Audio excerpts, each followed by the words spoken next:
At 14 years old, Jade Colvin was caught in a cycle of instability. Her mother's substance abuse led the state of Iowa to place Jade in foster care. To Jade, the system felt like a prison, and she frequently ran away to escape the placements and shelters she hated. When Jade vanished in June 2016, authorities categorized her as a standard runaway. Because she had a history of leaving, the response was low urgency. There were no immediate searches and no major investigation, as the system assumed she would eventually check in as she had before. 5 years passed in silence. It wasn't until 2022 that a specialized U.S. Marshals task force, Operation Homecoming, adopted her cold case. By then, any physical trails had long since gone cold, and Jade's mother had passed away without ever knowing what happened to her daughter. When a vulnerable minor is miscategorized as a runaway, they essentially disappear twice, first from their life and then from the legal system. This administrative invisibility gives a predator a massive, years-long head start while the case sits dormant. The Marshals chased tips from Massachusetts to Oklahoma, but every lead was a dead end. After years of no contact and no sightings, investigators faced a grim reality. Jade hadn't just run away, she had been taken. The task force now faced a nearly impossible legal challenge. To prosecute a killer, you typically need a crime scene, but here they had no location, no murder weapon, and no trace of DNA evidence. Assistant Attorney General Scott Brown noted the fundamental hurdle of the case. A jury is naturally hesitant to convict without a body. Without a victim's remains, the prosecution has to prove not only who killed the victim, but that the victim is actually dead. To secure a conviction without physical evidence, investigators have to build a mathematical trap.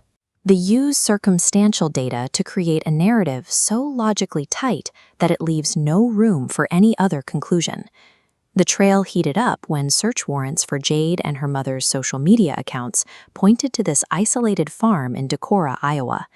It was owned by James Bachmurski Sr., a man Jade's mother had been dating. Building a circumstantial case requires clearing every other possibility. Detectives first looked at Bachmurski's son, Brian, who had been seen having lunch with Jade just days before she disappeared. Detectives cross-referenced Brian's Walmart work time sheets with the exact timestamps of his last text exchange with Jade. The log showed he was at work miles away during the final conversation. That exchange provided the exact hour Jade's digital footprint went dark. Just after midnight on March 30th, 2017, she stopped responding. She never sent another text, opened an app, or used her phone again. Investigators confirmed Bachmurski's other son wasn't in the area, leaving James Sr. as the only person on the property with Jade. In a modern investigation, pinpointing the moment a victim's data stops is the equivalent of finding a body. It isolates exactly who had access to them at the moment of their death. The investigation shifted when detectives discovered Bachmurski had left the farm in a hurry, leaving his belongings in a neighbor's barn. Tucked inside a box was an abandoned, dusty cell phone.